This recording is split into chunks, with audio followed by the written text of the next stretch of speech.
प्रत्येक हिंदू मुस्लिम प्रेम प्रकरण हे लव्ह जिहादचीच केस आहे असं तुम्हाला वाटतंय का? तुझ्या वाल्याला तुझे 35 तुकडे करायचे तो तुला आधीच सांगणार आहे का? आज आपल्या किती हजारो मुली बाटवल्या जातात, त्यांचं धर्मांतरण केलं जातं, पण त्यांना ही गोष्ट कळाली पाहिजे की आपल्या एका राजाने स्वतःच्या शरीराचे मोजता येणार नाही एवढे तुकडे करून घेतलेत का? तर तुमच्या आमच्या कपाळावर अभिमानाने कुंकू राहावं. ऑलमोस्ट 90% लव्ह जिहाद हे वशीकरण करून केले जातात. 11वीतली मुलगी खाली बसून प्रॉपर नमाज वाचत होती. जोपर्यंत वेळ आपल्या घरावर येत नाही ना तोपर्यंत आपण जागे होणार नाही. हिंदू हा खरंच झोपलेला आहे. काश्मीरमध्ये हिंदूंना मारणारे हे बांगलादेश किंवा पाकिस्तानमधून आलेले नव्हते, ते त्यांचे लहानपणीचेच मित्र होते. कितीतरी राष्ट्र हिंदू राष्ट्र होती बाहेर, पण ती आज 57 इस्लामिक कंट्री आहेत. मग तिथे सुद्धा हेच झालेलं आहे आणि आज भारत सुद्धा त्याच मार्गावरती आहे. कसं आहे की तुम्ही जर डॉक्टर APJ अब्दुल कलाम बनून आलात तर तुम्ही पूजनीयच आहात. तुमची आम्ही देवारात ठेवून पूजाच करू. पण तुम्हाला जर अफजल खानच व्हायचं असेल तर कोथळा कसा काढायचा हे छत्रपती शिवाजी महाराजांनी मराठ्यांना 350 वर्षापासून शिकवलेलं आहे.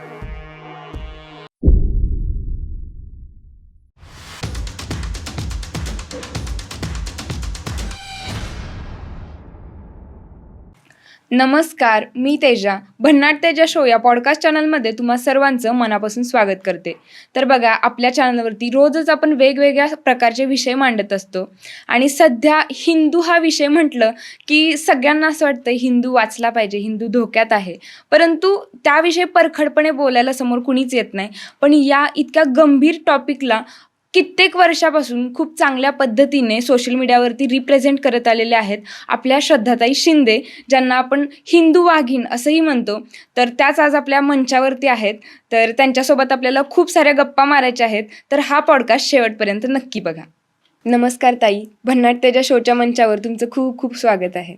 जय शिवराय. तसं तर मी खूप दिवसापासून तुम्हाला सोशल मीडियाला पाहते आणि आज समोरासमोर बोलण्याचा योग येतोय. पण सगळ्यात आधी मला हे विचारायचं आहे की या सोशल मीडियामध्ये हाच कॉन्टेंट निवडायचं असं कधी ठरलं किंवा कशी सुरुवात झाली? याची सुरुवात 2021-22 मध्ये झाली, जेव्हा मी कॉलेजमध्ये होते. आणि आधीपासून आवड, आता शेवटी मी एक मराठा कास्टमधली किंवा मराठ्याच्या घरातली आहे, तर आम्हाला लहानपणापासूनच शिकवलं जातं की महाराज दिसले की नतमस्तक व्हायचं. जेव्हापासून म्हणजे टिकटॉक चालू होतं तेव्हा पण मी करायचे, त्यावेळेस पण महाराजांचे व्हिडिओ करायचे. त्यावेळेस टिकटॉक बंद झालं, मग इंस्टाग्राम चालू झालं. स्टार्टिंगला इंस्टाग्राममध्ये रील्स ऑप्शन नव्हता, पण त्यानंतर तो टिकटॉक बंद झाल्यानंतर तो चालू झाला. मग त्याच्यामध्ये सुरुवातीपासूनच मी हेच करत होते, म्हणजे महाराजांविषयीच. त्यावेळेस हिंदुत्व हा कॉन्टेंट एवढा नव्हता, पण छत्रपती शिवाजी महाराज आणि छत्रपती संभाजी महाराज याच्यावरच होते. मग हे हिंदुत्वाकडे आपण बोललं पाहिजे हा कल कधी निर्माण झाला? मी जवळजवळ 1-1.5 वर्ष फक्त छत्रपती शिवाजी महाराजांवरतीच व्हिडिओ करायचे. आणि त्यानंतर जसं मी व्याख्यान असू दे किंवा मी सगळ्यात आधीपासून व्याख्यान करत नव्हते, पण कार्यक्रमाला जायला लागले. मग तेव्हापासून जेव्हा मला लव्ह जिहादबद्दल कळायला लागलं, गोहत्या कळायला लागली, धर्मांतरण, लँड जिहाद, गड जिहाद हे मुद्दे जेव्हा कळायला लागले, तेव्हा मला कळत गेलं की छत्रपती शिवाजी महाराजांनी हे हिंदवी स्वराज्य उभारलं. ते हिंदवी स्वराज्य आज नष्ट करण्यासाठी किती काय काय केलं जातं. म्हणजे आपण म्हणतो की ह्या हिंदुस्थानामध्ये सगळ्यात जास्त हिंदू धर्म पवित्र मानला जातो आणि पवित्र मानल्यानंतर हिंदूंमध्ये जे काही सगळ्यात आपण पूजनीय मानलं जातो तर घरातली आई आणि गोठ्यातली गाई. तर तेच दोन्ही संपवण्याचा जो कट या हिंदुस्थानात रचला जातोय, तर त्याच्यासाठी कुठेतरी आपण आवाज उठवला पाहिजे. आता प्रमुख मी व्याख्याती म्हटलं तर नक्कीच मी व्याख्याती अशी नाही आहे, पण धर्मावर होणारे आघात आणि संस्कृतींवर होणाऱ्या टीका यासाठी मला माझ्या धर्मासाठी उभं राहण्याची गरज वाटली, म्हणून मी तुम्हा सगळ्यांसमोर उभी आहे. पण कुठेतरी हा विषय खूपच गंभीर आहे आणि म्हणजे याचा तुम्हाला पण पर्सनल लाईफमध्ये खूप प्रॉब्लेम येऊ शकतात. मग तरी पण एवढ्या लहान वयात हे चूज करताना भीती नाही वाटली? असं म्हटलं आणि भीती वाटली असं म्हणत गेलं आणि प्रत्येक मुलगी जर आपली घरातच बसत गेली तर खरंच काश्मीरमध्ये जी अवस्था हिंदूंची झाली किंवा बांगलादेशमध्ये होतीये, पाकिस्तानात जी आहे किंवा 57 इस्लामिक कंट्री जिथे आता हिंदू राहिलेत का नाही हेच सांगता येत नाही, ती भारतात व्हायला वेळ लागणार नाही आहे. मला गरज वाटते की आपण हिंदू धर्म टिकवला पाहिजे. कधीतरी आपल्यासाठी छत्रपती शिवाजी महाराज, धर्मवीर संभाजी महाराज किंवा हजारो लाखो मावळ्यांनी आपल्या हाडामासाचा चिखल केलेला आहे का? तर तुमचं माझं अस्तित्व हिंदू म्हणून उभं राहावं किंवा टिकावं एवढ्यासाठी. मग ते हिंदुत्व टिकवणं ही काळाची गरज वाटते. आता खूप जण म्हणतात की हिंदुत्व नाही आहे किंवा हे आता RSS आहे, बजरंग दल आहे, BJP आहे म्हणून हे हिंदुत्व चालू झालं आहे. पण असं नाही आहे. आता प्रत्येक आपण म्हणतो ना, जोपर्यंत वेळ आपल्या घरावर येत नाही ना तोपर्यंत आपण जागे होणार नाही. हिंदू हा खरंच झोपलेला आहे. आणि जोपर्यंत स्वतःची मुलगी लव्ह जिहादमध्ये अडकणार नाही किंवा स्वतःच्या घरावरती कधी वक्फ बोर्डची नोटीस येणार नाही ना तोपर्यंत आपण जागे होणार नाही. तर वक्फ बोर्डची नोटीस हे आपल्याला स्वतः आपला मुलगा म्हणजे आपलं एखादं घर आहे ते घर खाली करण्याची अनुमती किंवा नोटीस आपल्याला स्वतःचा मुलगा सुद्धा पाठवू शकत नाही, पण वक्फ बोर्ड पाठवू शकतं. हे जेव्हा हिंदूंना कळेल ना त्यावेळेसच हिंदू जागा होणार. पण आता आपण म्हणतो की हिंदू धोक्यात आहे किंवा हिंदू जागा होत नाही, पण तसं बघायला गेलं तर एकतर भारत म्हटलं की हिंदूंचंच राष्ट्र आहे असं म्हटलं जातं. मेजॉरिटी हिंदूंची आहे, प्लस सरकारसुद्धा हिंदूचंच आहे. मग तरी पण हिंदू धोक्यात कसा काय? असं म्हटलं जातं हिंदू धोक्यात आहे, आणि तुम्ही नाही पण संपूर्ण लोक असं म्हणतात की हिंदू धोक्यात नाहीये. पण कदाचित त्यांच्या सोसायटीमध्ये ह्या प्रकरण झालेलं नसेल, गावात झालेलं नसेल. आता गाव विभागामधल्या लोकांना जास्त काही ह्यातलं माहीत नसतं किंवा त्यांच्यापर्यंत त्या गोष्टी पोहोचलेल्या नसतात. पण जी लोक आज लव्ह जिहादवरती कामं करतात, आज आपल्या किती हजारो मुली बाटवल्या जातात, त्यांचं धर्मांतरण केलं जातं. परत त्यानंतर दुसरी म्हणजे गोहत्या. आज दिवसाला हजार टन गाईचं मांस पकडलं जातं. आज कित्येक गोरक्षक आहेत जे मोठे मोठे पुण्यातले आपले आहेत, कित्येक जण ह्या गोरक्षकांचं काम करतायत. रोज गाईचे नवीन टेम्पो पकडले जातात, गोमांस निर्यात केलं जाते. इतकं सगळं चालू असताना म्हणजे आपण म्हणतो खरंच हिंदू झोपलेला आहे, आणि जोपर्यंत वेळ घरापर्यंत तोपर्यंत कळणार तर नाहीच आहे ह्यांना. पण ठीक आहे, त्यांचं म्हणणं आहे हिंदू धोक्यात नाहीये, पण त्यांनी हेच वाक्य काश्मीरला घेऊन कधीतरी बोलावं की ज्यावेळेस त्यांची संख्या काश्मीरमध्ये हिंदूंपेक्षा कमी होती तोपर्यंत ते एका ताटात खाल्लेलेच होते. काश्मीरमध्ये हिंदूंना मारणारे हे बांगलादेश किंवा पाकिस्तानमधून आलेले नव्हते, ते त्यांचे लहानपणीचेच मित्र होते, एका ताटात बसून खाल्लेले किंवा त्यांच्यासोबत खेळलेले. जशी त्यांची संख्या वाढली आणि हिंदू कापला गेला, तशीच वेळ महाराष्ट्रात व्हायलाही वेळ लागणार नाही. आता तुम्ही जसं की लव्ह जिहादसाठी पण काम करता, तर लव्ह जिहादमध्ये मुली लगेच कन्वर्ट होतात. मग जी मुलगी लहानपणापासून हिंदू धर्मात वाढतीये, ती लगेच एवढं इन्फ्लुअन्स कसं काय होते किंवा तिचा ब्रेन वॉश इतक्या लवकर कसं काय होतं की ती लगेच कन्वर्ट होऊ शकते? कसं असतं की प्रेम ही अशी गोष्ट आहे ना की जी फक्त मुसलमानांबद्दल नाही बोलत, पण हिंदूंबद्दल आहे की प्रेम पूर्ण व्यक्ती बदलून टाकते. आज आपण कितीतरी मुली बघतो की प्रेमाखातर आईवडिलांना सोडायलाही तयार होतात, घरातून पळून जातात. तर प्रेम ही अशी गोष्ट आहे ना की आपलं पूर्ण आयुष्यसुद्धा एका साईडला ती बदलू शकते. त्याच्यामध्ये कसं होतं, सगळ्यात महत्त्वाचा मुद्दा म्हणजे वशीकरण केलं जातं मुलींचं. आता आपल्या पुण्याच्या धायरीमधली एक केस आहे. त्या मुलीला आहे ना फक्त अमावस्येलाच त्याची आठवण यायची. म्हणजे ती त्यातून बाहेर पडली होती, पण प्रत्येक अमावस्येला त्याची आठवण यायची. ते काय होत होतं काहीच माहीत नव्हतं.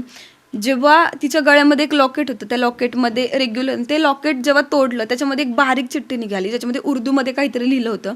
आणि तिला विचारली की हे कुठे बांधली, तर तिने सांगितलं की हे आम्ही दर्ग्यात गेलो होतो तेव्हा तिथल्या मौलवींनी आम्हाला बांधून दिली. तर हे वशीकरण असतं. त्यांना खाण्यातून दिलं जातं, पिण्यातून दिलं जातं. म्हणजे ऑलमोस्ट 90% लव्ह जिहाद हे वशीकरण करून केले जातात. आणखी एक गोष्ट अशी जाणवते की म्हणजे बघा, आपले आजूबाजूचे पण हिंदू मित्रमैत्रिणी मी बघितलेत की ते जाऊन दर्ग्यामध्ये माथा टेकतात, मस्जिदीमध्ये माथा टेकतात, पण जे मुस्लिम लोक आहेत ते आपल्या मंदिराच्या आसपास पण भटकत नाहीत. मग याच्यामध्ये कुठेतरी हिंदूंचाच रोल येत नाही का, की बाबा आपणच कुठेतरी कमी पडतोय? बरोबर आहे. कसं होतं की त्यांच्यामध्ये असं म्हणणं आहे की त्यांचा जो देव आहे अल्लाह, त्याच्यापेक्षा मोठं कोणीच नाही आहे किंवा दुसरा देव अस्तित्वातच नाही आहे असं त्यांचं म्हणणं आहे. म्हणून त्यांची लोकं कधीच मंदिराकडे येत नाहीत. आता ऑलमोस्ट आपल्याकडे जी दाखवतात की आम्ही मंदिरात येतो, ती पण त्यांना त्यांची जी काही मेजॉरिटी ती वाचवायची आहे, म्हणून त्यांना तसं राहणं स्वाभाविक आहे. ते आत्ता डायरेक्ट आपल्या अपोजिट नाहीच जाऊ शकत, कारण हिंदूंची संख्या इथे मेजॉरिटी जास्त आहे हिंदूंची. जेव्हा त्यांची होईल तेव्हा ते तोंडाने सांगतील. आज तो बांगलादेशमध्ये जे प्रकरण घडलं, ज्या हिंदू मुलाला जिवंत जाळण्यात आलं, त्याचं म्हणणं एकच होतं की सगळे देव समान आहेत, सगळे धर्म समान आहेत, हिंदूही समान आहे आणि मुस्लिमही समान आहे. या एका वाक्यावरती त्याला मारण्यात आलं, त्याला जिवंत जाळण्यात आलं झाडाला. मग तिथेही धर्म आडवा आलाच ना कुठेतरी. मग आता तुम्ही जे लव्ह जिहाद म्हणताय, तर प्रत्येक हिंदू मुस्लिम प्रेम प्रकरण हे लव्ह जिहादचीच केस आहे असं तुम्हाला वाटतंय का? ऑलमोस्ट 99% लव्ह जिहादचीच केस असतात. आता सांगायला गेलं तर लव्ह जिहाद म्हणजे काय की त्यांना आहे ना तुम्हाला फिरवण्यासाठी पुण्याच्या अझम कॅम्पसमध्ये गोरे गोमटी पोरं असतात ना, जी हाईटला चांगली असतात, दिसायला चांगली असतात, त्यांना शिक्षण दिलं जातं लव्ह जिहादवरती. मग ते नवीन नवीन कॉलेजमध्ये जाणार, त्या कॉलेजमध्ये जाऊन तिथल्या जो मुलामुलींचा, हिंदू मुलामुलींचा असू दे किंवा जो मुलामुलींचा घोळका असेल त्यांच्यात मिक्स होणार. मग त्यांना थोडंफार त्यांच्या धर्माबद्दल किंवा मजहबबद्दल जे काय असेल ते शिकवणार. हे असं करून त्यांना तुम्हाला फिरवण्यासाठी पैसा दिला जातो, तुम्हाला फिरवण्यासाठी गाड्या दिल्या जातात, तुम्हाला दाखवण्यासाठी घरही दिलं जातं. म्हणजे त्यांना एवढं श्रीमंत दाखवण्यात येतं की त्यांच्याकडे सगळे, फक्त तुम्ही आल्या पाहिजेत. आता थोड्या स्पष्ट शब्दात जर बोलायला गेलं तर त्यांचा मुद्दा हाच आहे की फक्त मुली कन्वर्ट करायच्या हिंदूंच्या. तसं आपल्या जातीनुसार ना रेट लावले जातात. मराठ्यांची मुलगी आहे 5 लाख रुपये, राजपुतांची मुलगी आहे 6 लाख रुपये, अजून ब्राह्मण मुलगी आहे 7 लाख रुपये. हे असे रेट लावले जातात प्रत्येक जातीच्या मुलीला. कुठल्या जातीची मुलगी ते कन्वर्ट करतायत. कन्वर्ट केल्यानंतर त्यांच्याकडून मुलं जन्माला घालायची अपत्य. त्याच्यानंतर त्या दोघांची जी काही अपत्य होईल, 2, 4, 6 जी काही अपत्य होईल त्यांची इस्लामिकमध्ये नोंद करून घ्यायची. त्यानंतर त्या मुलीचा आणि त्याचा संबंध नसतो. मग ती मेली काय जिवंत राहिली काय त्याचा काहीच संबंध नसतो. फक्त संख्या वाढवायची आणि हिंदूंच्या मुली बाटवायच्या. हा आता मुख्य त्यांचं टार्गेट आहे. मग लव्ह जिहाद विरोधात काय कायदे आहेत? लव्ह जिहाद विरोधात कायदा अजूनही झालेला नाही आहे. त्यासाठीच आत्ता म्हणजे कित्येक शहरामध्ये मोर्चे झाले. आपल्या पुण्यामध्ये लव्ह जिहाद जनाक्रोश मोर्चा झाले, धर्मांतरण वगैरे. तर असंच म्हणजे कित्येक लोक येत आहेत. पण अशी आशा आहे की लवकरच लव्ह जिहादवर कायदा होईल. पण असं पण म्हटलं जातं की हे सगळं म्हणजे हे जे content creator most of the सध्या हा अवेअरनेस जो आहे तो सोशल मीडियामुळे स्प्रेड होतोय. हो. पण हे कॉन्टेंट क्रिएटर फक्त व्ह्यूजसाठी करतायत किंवा हिंदू मुस्लिम द्वेष पसरवतायत अशा तुम्हाला देखील कमेंट्स असतात, मी बघितल्या. तर तशाच प्रकारे मध्ये जे काश्मीर फाईल्स असेल किंवा केरला स्टोरीज असेल, हे मूवीज आले, पण ते पण मूवीज फक्त काल्पनिक आहेत असं लोकांनी ठरवलं आणि त्याच्यामध्ये जे आहे ते काहीच तथ्य नाहीये. तर त्यावर तुम्हाला काय वाटतंय? आता म्हणायला गेलं तर लोकांनी महाभारत आणि रामायण सुद्धा काल्पनिकच ठरवलंय. पण ज्याच्या वाटेला आलंय ना ती लोकच ते सांगू शकतात. मी काश्मीर फाईल्सचा जेव्हा शो बघायला गेले होते ना, त्यावेळेस त्यांनी तिथे तिथल्या 5 महिलांना बोलवलं होतं ज्या त्यावेळेस काश्मीरमध्ये होत्या, की ज्यांची मुलं मारलेली आहेत, नवरे मारलेले आहेत, घर उद्ध्वस्त झालेलं आहे. त्या 5 बायका इतक्या रडत होत्या बसून थिएटरमध्ये. आणि नंतर त्यांनी आम्हाला सांगितलं की तुम्ही जे हे बघताय ना हे 1% सुद्धा नाही आहे. माझ्या मुलाला फरफटत माझ्यासमोर गोळ्या मारण्यात आल्या जेव्हा मी काहीच करू शकत नव्हते. आम्हाला म्हणजे आपल्या महादेवांचा जो फोटो आहे तो पूजण्यासाठी सुद्धा कपाटात आपण कपड्यांच्या खाली ठेवायचा, पूजा करायची, कपड्यांच्या खाली ठेवायचा. तो जर दिसला, ज्या घरात देवाचे फोटो दिसतील ते संपूर्ण घर उद्ध्वस्त. किंवा आपले धान्यांची हे असतात ना बोन्या वगैरे, त्याच्यामध्ये फोटो वगैरे घालून ठेवायचे. ही परिस्थिती आहे तिथली. म्हणजे आत्ता थोडीफार म्हणजे आत्ता बरीचशी बदलली आहे तिकडची, पण ही परिस्थिती होती त्यावेळेस. त्यामुळे मला नाही वाटत की मी धार्मिक वाद करते. आणि जर लोकांना असं म्हणायचं असेल की मी जातीवाद करते किंवा धर्मवाद करते, पण होणाऱ्या लव्ह जिहाद, धर्मांतरण, गोहत्याच्या जे केसेस आहेत त्या बघता मग मला धर्मवाद आणि जातीवाद करणं महत्त्वाचं वाटतं. एका बाजूला आपण हे पण बघतोय की मध्ये जे काश्मीरमध्ये हिंदूंवरती हल्ला झाला किंवा त्यांना मारण्यात आलं, तर त्यावेळेला त्या केसमध्ये पण बऱ्याच मुसलमानांनीच मदत केलेली होती. कुठे? काश्मीरमध्ये. काश्मीरमध्ये. Yes. स्थानिक मुस्लिमांनी हिंदूंना मदत केली तिथून बाहेर पडण्यासाठी. हां. मग या केसला आपण काय म्हणू शकतो? आता तो मुद्दा पूर्ण वळाला होता. माझं म्हणणं अजून सुद्धा असंच आहे की त्यांची मेजॉरिटी आहे ते तिथे डायरेक्ट तुम्हाला तोंड उघडून सांगू शकत नाही की आम्ही हे सगळं केलेलं आहे. पण तुम्ही हे सुद्धा लक्षात घेतलं पाहिजे की ज्या लोकांना तिथं मारलं गेलं तिथले ऑलमोस्ट बऱ्यापैकी सगळे 80% आपल्या पुण्यातले होते. पेठेतली माणसं आहेत आपल्या पुण्यातल्या. तर त्यांचं म्हणायला गेलं तर त्यांना सुद्धा धर्म विचारून मारण्यात आलेलं आहे. तिथे तुम्हाला जात विचारली नाही, तू मराठा आहे का, तू राजपूत आहे का, तू ब्राह्मण आहे, साळी आहे, कोळी आहे, माळी आहे, काहीच नाही. तुम्ही हिंदू आहेत, गोळ्या मारल्या. तरीही अभिमान आहे की त्या लोकांनी त्यांची म्हणजे धर्म परिवर्तन केलं नाही तिथे की आम्ही नाही आहे म्हणून. कुराण वाचता येत नव्हतं म्हणून त्या लोकांना तिथं मारण्यात आलं. माझं शेवटपर्यंत म्हणणं एकच आहे की जोपर्यंत त्यांची संख्या आपल्या भारतात, हिंदुस्थानात कमी आहे ना, तोपर्यंत त्यांना आपल्या आदबीनी राहावंच लागणार आहे. एकदा का त्यांची संख्या वाढली तर हिंदूंना दुसरा देश नाही आहे. त्यांना 57 इस्लामिक कंट्री आहेत आत्ता बाहेर. त्यांच्या म्हणायला गेलं तर जर भारताने त्यांना बाहेर काढलं, आता आपण असं कुणाला बाहेर काढू शकत नाही, पण जर काढलं तर त्यांना बाहेर जायला कंट्री आहेत. पण ही जी सेक्युलर लोक म्हणतायत की सर्व धर्म समभाव आहे आणि सगळं आहे, तर त्यांना जर उद्या जर ह्या लोकांनी आपल्यावरती हल्ला केला तर हिंदूंना हिंदुस्थानाशिवाय पर्याय नाही आहे. आता लव्ह जिहादमध्ये आपण जसं की म्हणतो की मुसलमान मुलंच कन्वर्ट करतात मुलींना, पण माझ्या कॉलेजमधलीच एक गोष्ट सांगते की एका मुस्लिम मुलाने हिंदू मुलीशी लग्न केलं, म्हणजे लव्ह मॅरेजच केलं, आणि त्याच्यामध्ये हेल्प करणारे त्याचे मित्र सगळे हिंदू होते. सगळ्या हिंदू मुलांनी त्याला हेल्प केली. मग याच्यामध्ये आता चूक फक्त मुस्लिम मुलाची आहे का? नाही, नक्कीच नाहीये. मग तेच म्हटलं मी, सेक्युलर म्हणजे लोकांना जे वाटतंय ना की सर्व धर्म समभाव आहे. आता माझ्या पण कॉलेजमध्ये एक केस होती अशी. आम्हीही तिला समजावण्याचा बराच प्रयत्न केला, पण तिने नाही ऐकलं. अजून एक मी तुम्हाला केस सांगते. मुंबईमध्ये आहेत ना, दादरमध्ये शीतल नावाची एक ताई होती, जी अजूनही जिवंत आहे. तर तिने जैन समाजाची होती ती. तर कॉलेजला जाताना ट्रेनवरनं ती आली की कॉलेजला जाताना रिक्षा आपण हे करतो ना, त्या रिक्षामध्ये ती फिरायची. तर ज्या रिक्षामध्ये ती बसायची ना, तो एक मुसलमान मुलगा होता. त्याच्यासोबत ती फिरायची, कॉलेजच्या नावाखाली फिरायची. मैत्री वाढत गेली, प्रेम झालं, आणि त्यानंतर त्यांनी ते घरी सांगायचं ठरवलं. घरच्यांनी खूप विरोध केला तिला, की नाहीच सांगितलं, म्हणजे हे शक्य नाही आहे, त्याची समाज वेगळा आहे, त्याचा धर्म वेगळा आहे आणि आपल्यामध्ये हे चालत नाही. घरच्यांचं न ऐकल्यावरती शेजार पाजारांनी तिला समजवलं, खूप सांगितलं, पण तिने ऐकलं नाही. 18 वर्षाच्या मुलीने घरच्यांच्या विरोधात जाऊन त्याच्याशी लग्न केलं. पुढे 5 वर्ष संसार अगदी गुण्यागोविंदाचा चालला, कुणाची नजर लागू नये इतका सुंदर चालला. पण शेवटी अब्दुल आहे, तो त्याचे खरे रंग तो कधी ना कधी दाखवणारच आहे. त्यानंतर 5 वर्षानंतर त्यांनी त्याचे खरे रंग दाखवायला चालू केले. त्यांना 2 मुलं झाली होती, एक मुलगी आणि एक मुलगा.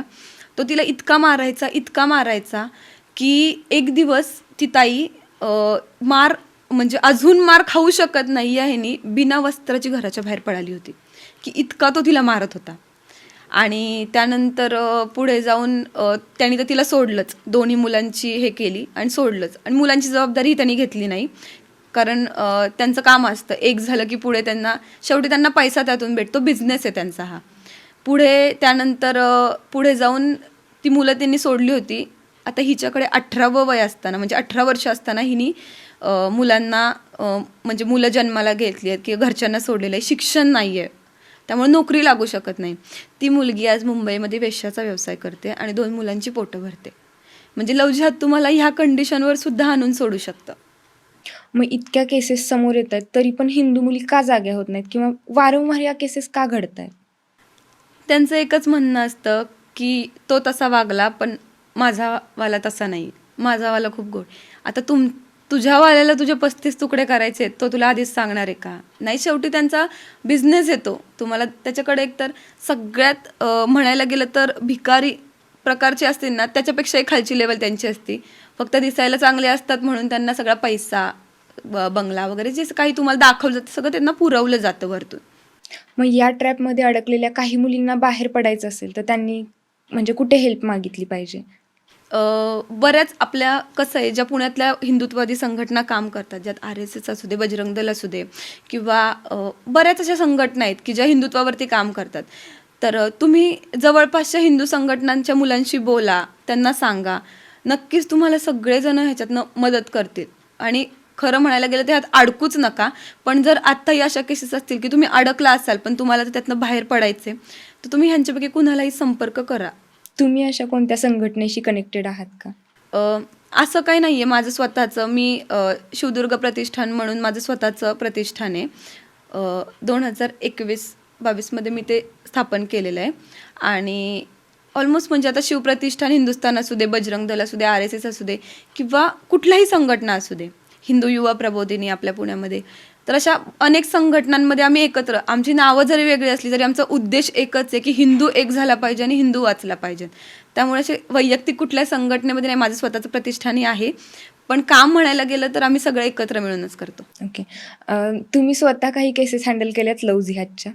हो, लव्ह जिहादमध्ये कात्रजमधलीच मी एक केस हँडल केली होती. एक मुलगी होती, 11वीत होती फक्त ती, आणि तिचं जेव्हा आम्हाला कळालं तेव्हा आम्ही ती घरी नसताना तिच्या आईवडिलांकडे गेलो. तिच्या आईवडिलांना सांगितलं की तुमची मुलगी अशा अशा केसमध्ये अडकली आहे. आई तर डायरेक्ट म्हणली यातनं बाहेर पडली नाही तर आम्ही दोघं घरात डायरेक्ट फाशी लावून घेऊ, कारण की एकुलती एक मुलगी, भाऊ नाही, बहीण नाही, कोणीच नव्हती. 11वीत मुलगी होती.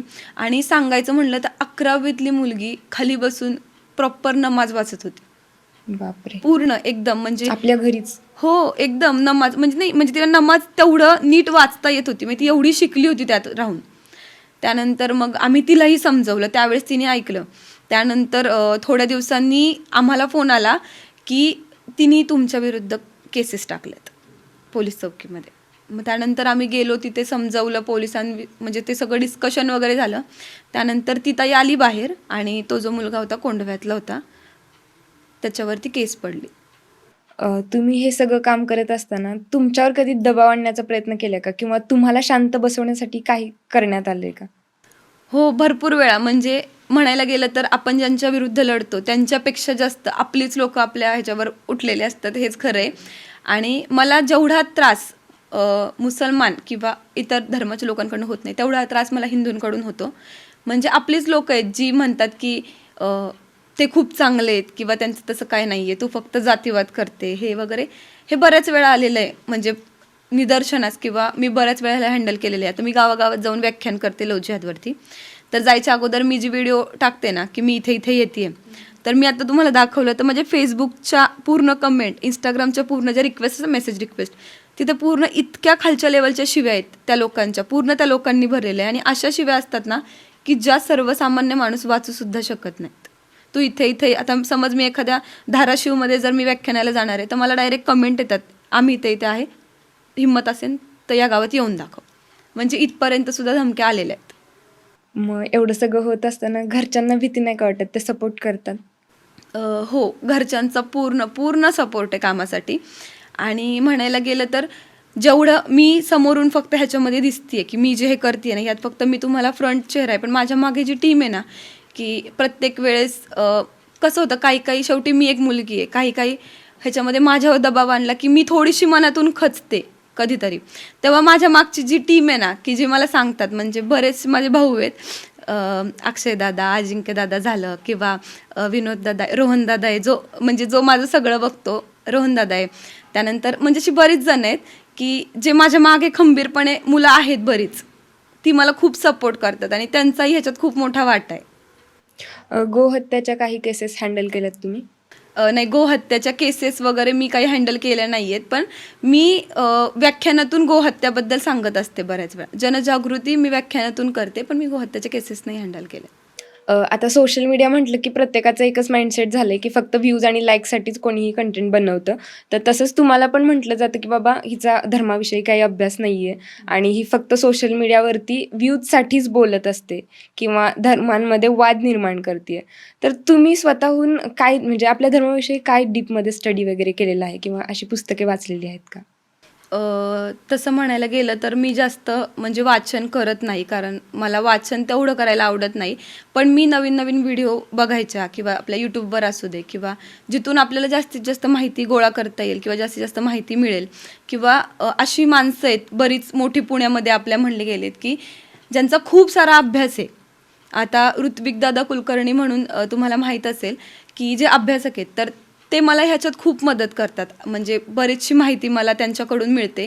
मग ती महाराजांबद्दल असू दे किंवा काही पुरावे असू देत, तर त्यांचा त्याच्यामध्ये अभ्यास आहे. म्हणजे ते पुरावे संशोधन असू दे, त्यांचा खूप त्याच्यामध्ये अभ्यास आहे, खूप लहान वयामध्ये.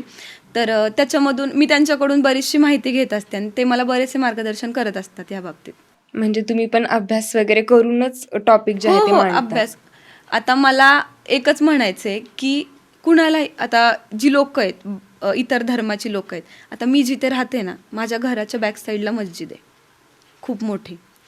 तर म्हणायला गेलं तर आम्हालाही काही कामं नाही आहेत अशातली गोष्ट नाही आहे. मलाही सोशल मीडियावरती गाण्यांवर नाचता येतं, गाणीवर तोंड हलवता येतं, सगळं येतं. पण ते करण्यापेक्षा मला माझ्या धर्मासाठी 4 गोष्टी करणं मी करते. त्याच्यामधून फक्त 4 जण जरी ह्या धर्माच्या कार्यात वळाली, सेक्युलरिझम सोडून, आणि देवदेव धर्मासाठी उभं राहायला शिकली, तरी मी म्हणते की मी जे करते ते कुठेतरी फळाला लागलं. आता आणखी एक गोष्ट बघण्यात आली की मोस्ट ऑफ जे दर्गा आहेत ते खोदले वगैरे की तिथं हिंदूंच्या मंदिराचे वगैरे अवशेष मिळतात. मग हे मोस्ट ऑफ प्रमाणात का असं का दिसून येते? आपण अगोदरपासून बघतोय की आपली जवळजवळ 50,000 ते 60,000 मंदिरं जुन्या काळात उद्ध्वस्त करून तिथे मस्जिदी बांधल्या गेलेल्या आहेत. हेच कारण आहे की आपली धार्मिक स्थळं त्यांना, आता जे आपण म्हणतो बाहेरची जी राष्ट्र होती, कितीतरी राष्ट्र, हिंदू राष्ट्र होती बाहेर, पण ती आज 57 इस्लामिक कंट्री आहेत. मग तिथे सुद्धा हेच झालेलं आहे आणि आज भारत सुद्धा त्याच मार्गावरती आहे की आपली जी मोठी मोठी स्थळं आहेत, आता अयोध्या बोलायला गेलं तर काही वेगळं नाही आहे. त्यानंतर आपलं काशी विश्वनाथही वेगळं नाही आहे आणि मथुराही वेगळं नाही आहे. आपल्या सगळ्यांचा 500 वर्षाचा लढा होता अयोध्येचा. तिथे आज प्रभू श्रीराम पुन्हा एकदा त्याच थाटात अयोध्येमध्ये आपण त्यांना बसवलं किंवा त्यांच्या आशीर्वादाने त्यांनी ते करवून घेतलं. आज काशी विश्वनाथ सुद्धा त्याच मार्गावरती आहे. ताजमहाल बघायला गेलो तरी त्याची काही वेगळी अवस्था नाही आहे. ताजमहाल जुनं आपलं तेजो महालच होतं आणि जिथे खाली आजसुद्धा महादेवाची पिंड आहे. मोस्ट ऑफ सगळीकडे हेच आहे की जिथे जिथे दर्गा आहे तिथे तुम्ही जर खोदून बघितलं तर आपल्या महादेवाची पिंडच आहे.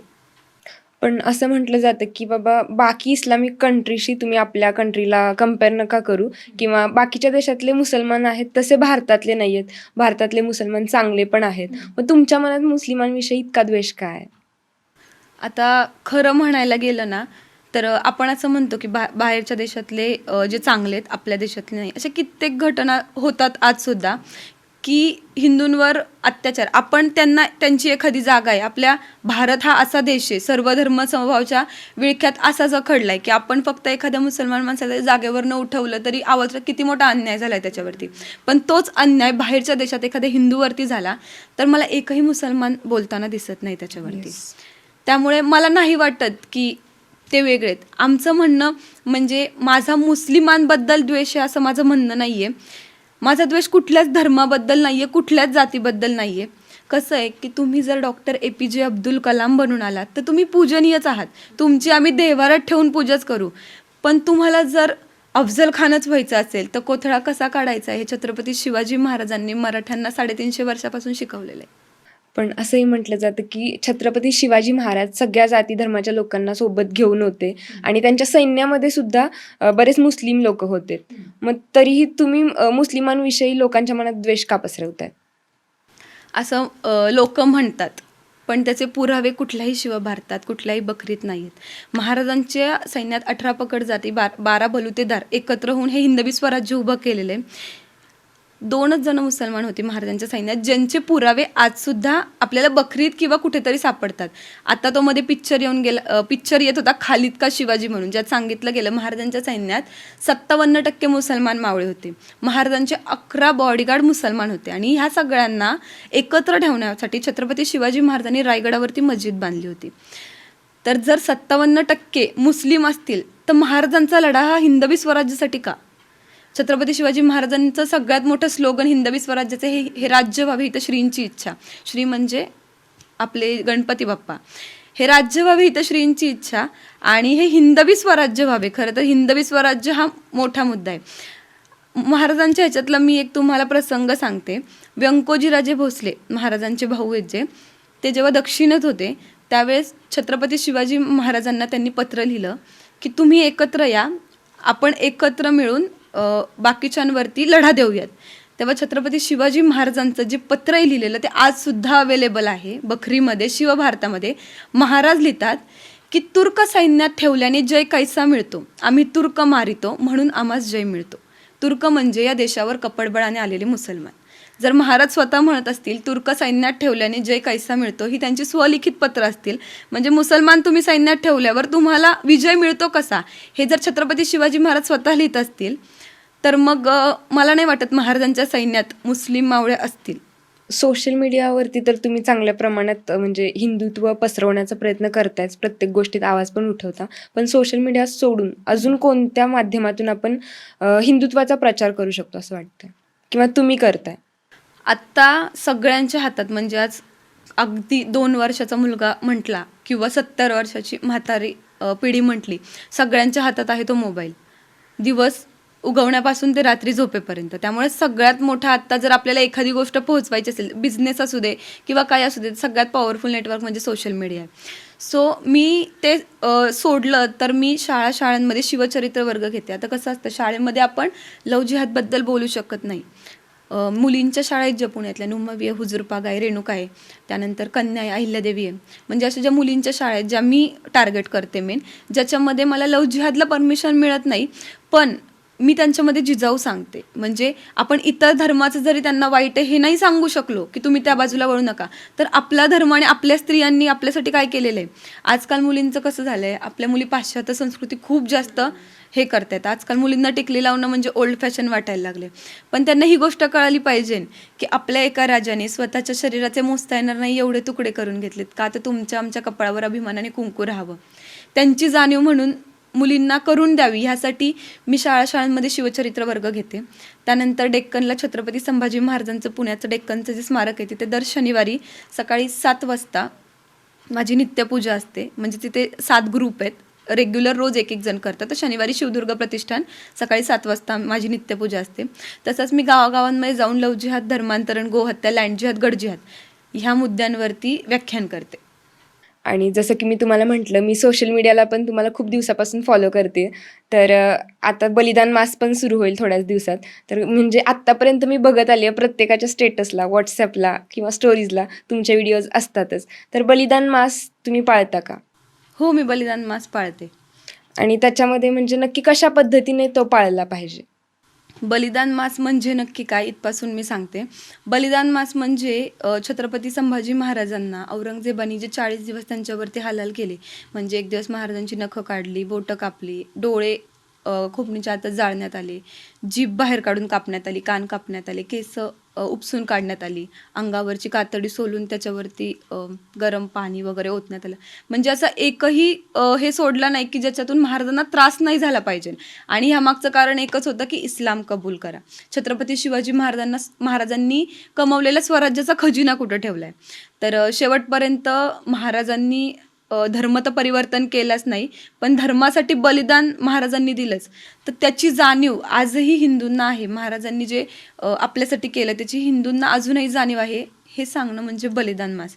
ते 40 दिवस आपण हिंदूंनी सूतक म्हणून पाळलं पाहिजे आपल्या राजासाठी, की महाराज तुम्ही आमच्यासाठी खूप काही केलंय, पण आम्हीही तुमचं बलिदान विसरलो नाहीत म्हणून एक श्रद्धांजली म्हणून बलिदान मास पाळला जातो.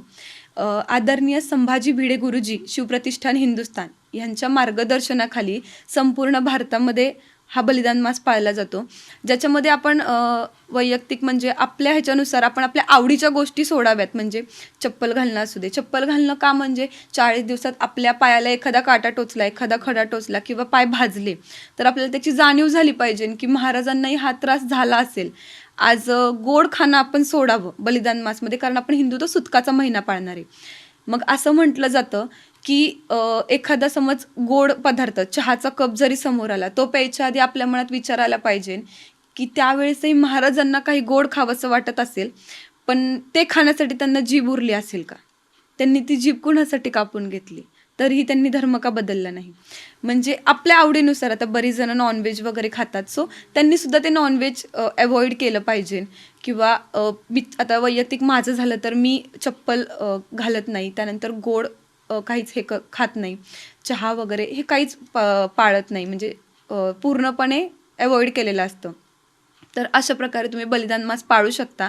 आणि माझं म्हणणं आहे की प्रत्येक हिंदूंनी पाळायला पाहिजे आणि काही ना काही आपल्या आवडीची गोष्ट सोडून आपल्या छत्रपती संभाजी महाराजांना श्रद्धांजली दिली पाहिजे. येस, कारण जर का ईदमध्ये ते कित्येक दिवस त्यांचं जे ते ठेवू शकतात, उपवास ठेवू शकतात, तर आपण ॲटलिस्ट एवढं तरी करू शकतो. नक्कीच करू शकतो. आणखी एक प्रकर्षाने मी बघितलं, तुम्हाला बोललं जातं की बाबा भारतामध्ये बरेच अनेक प्रश्न आहेत, समस्या आहेत. मग त्याच्यामध्ये गोरगरिबी असू दे किंवा एज्युकेशन रिलेटेड, हे सगळे मुद्दे बाजूला ठेवून तुम्ही धर्माचा मुद्दाच घेऊन का बसलात किंवा त्याच्याविषयी जास्त व्हिडिओज बनवता, हे खरंच गरजेचं आहे का?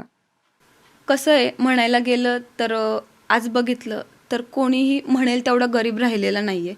आणि गरीब राहण्याचं कारण ही माणूस स्वतः असतो. स्वतःनी कष्ट केले तर माणूस कुठूनही वर येऊ शकतो.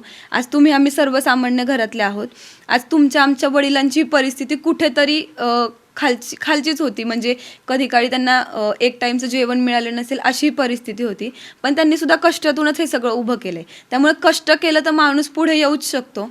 आणि गोरगरीब हे झालं तर मला नाही वाटत की म्हणजे मी त्याच्यावरती मला जास्त गरजेचं वाटतंय की धर्म टिकवला पाहिजे. कारण तुम्ही आज पैसा कमवला, मी जर त्यांच्यावर व्हिडिओ केले, पैसा कमवला तर तुम्ही घर बांधलं, सगळं तुमच्याकडे असेल, पण जेव्हा धर्म सोबत नसेल ना, त्यावेळेस तुमच्याकडे असलेले कपडे अंगावरचे फाडले जातात, घर तुमचं जाळलं जातं आणि राहिलेल्या पैशाला काहीच किंमत राहत नाही.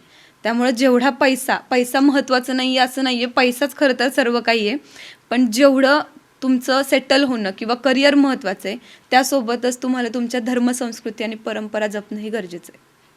आता राहिला विषय मुस्लिम समाजाचा, बट दुसरं आपण बघितलं तर तुम्हाला इतर धर्माकडूनही खूप विरोध होतो, की तुम्हाला फक्त हिंदू धर्मच सर्वश्रेष्ठ वाटतो का? नाही, असं काहीच माझं म्हणणं नाही आहे की फक्त हिंदू धर्म सर्वश्रेष्ठ आहे. शेवटी जगातला सगळ्यात पहिला धर्म हा सनातन हिंदू धर्म आहे आणि आपला धर्म जगात जेव्हा होता त्यावेळेस कुठला दुसरा धर्म अस्तित्वातच नव्हता आणि त्यामुळे मला कुठल्याही धर्माला खालचं म्हणायचं नाही आहे, पण मी माझ्या धर्मासाठी काम करते आणि माझ्यासाठी माझा धर्म सर्वश्रेष्ठ आहे. मी बाकीच्या धर्माला खालचं म्हणत नाही, पण माझ्यासाठी माझाच धर्म सर्वश्रेष्ठ आहे आणि मी आयुष्यभर त्याच्यासाठीच काम करत राहणार. आता बाकी पण म्हणजे हिंदू लोकांमध्ये हिंदुत्व जागृत व्हावं यासाठी घराघरातून काय केलं पाहिजे? सगळ्यात आधी म्हणजे आपली जी पिढी आहे ना, म्हणजे आपण म्हटलं जातं की घरातली स्त्री शिकली तर संपूर्ण कुटुंब शिकतं.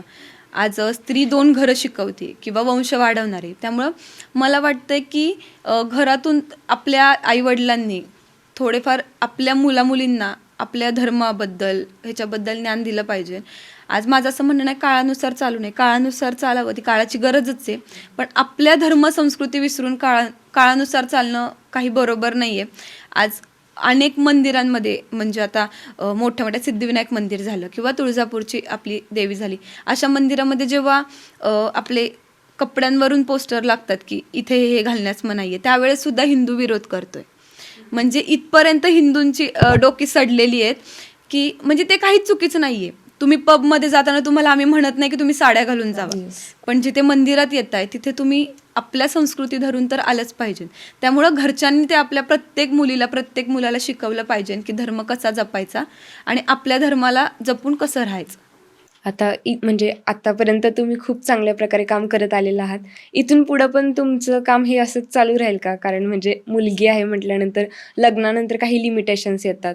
सो हे पुढे बदलेल की आहे असंच चालू राहणार आहे तुमचं काम?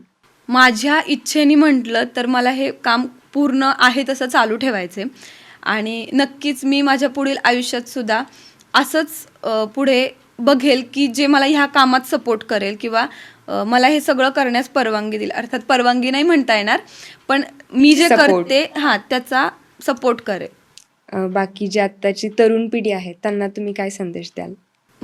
शेवटी माझा विषयच तो आहे, त्यामुळे माझं म्हणणं एवढंच आहे की छत्रपती शिवाजी महाराजांनी, धर्मवीर संभाजी महाराजांनी आपल्यासाठी खूप काही केलेलं आहे. म्हणजे त्या काळात कदाचित ते नसते तर आपण कुठेतरी कुठल्या तरी दर्ग्यामध्ये आज असतो, हे मी छाती ठोकपणे सांगू शकते. आणि हेच हिंदुत्व आहे शिवाजी महाराजांचं आणि संभाजी महाराजांचं, की आज प्रत्येकाला माहिती आहे की ते नसते तर आपण कुठल्या तरी दर्ग्यात आज असतो की नाही हे सुद्धा माहीत नाही, हिंदू म्हणून जन्मलं असतं की नाही हे सुद्धा माहीत नाही. तर त्यांनी जे काही आपल्या ताटात सोन्याचा घास वाढलेला आहे, त्यांनी जे काही गडकिल्ले उभारलेले आहेत, त्यांनी सगळं करून ठेवलेलं आहे. आपल्याला फक्त ते जपायचं आहे, आपल्याला काहीही नवीन करायचं नाही आहे. आज रायगड असू दे किंवा महाराजांनी बांधलेले जे काही गडकिल्ले असू दे, तर ते गडकिल्ले आपल्याला फक्त जपायचे आहेत. तर तेच महाराजांनी शिकवलेलं हिंदुत्व असू दे किंवा एक माणुसकी असू दे, हे सगळं तुम्ही सांभाळा आणि कुठेतरी सगळ्यांनीही ह्या कार्यामध्ये आपला हातभार लावा. नक्कीच. आणि खरोखरच तुम्ही खूप मुलांना जास्त करून यंगस्टर्सना खूप चांगल्या प्रकारे मोटिवेट करताय आणि जे धर्म वाचणं होत नाही ज्यांना, ते ॲटलिस्ट तुमचे व्हिडिओज बघून काहीतरी शिकतात. त्यामुळे खरंच खूप छान वाटतं आणि आज तुम्ही इथे आलात, आम्हाला एवढा वेळ दिलात, त्याबद्दल तुमचे खूप खूप धन्यवाद. धन्यवाद. तर आजचा हा पॉडकास्ट तुम्हाला कसा वाटला कमेंटमध्ये नक्की कळवा आणि नेक्स्ट पॉडकास्ट तुम्हाला कुणाचा बघायला आवडेल तेही नक्की सांगा. धन्यवाद.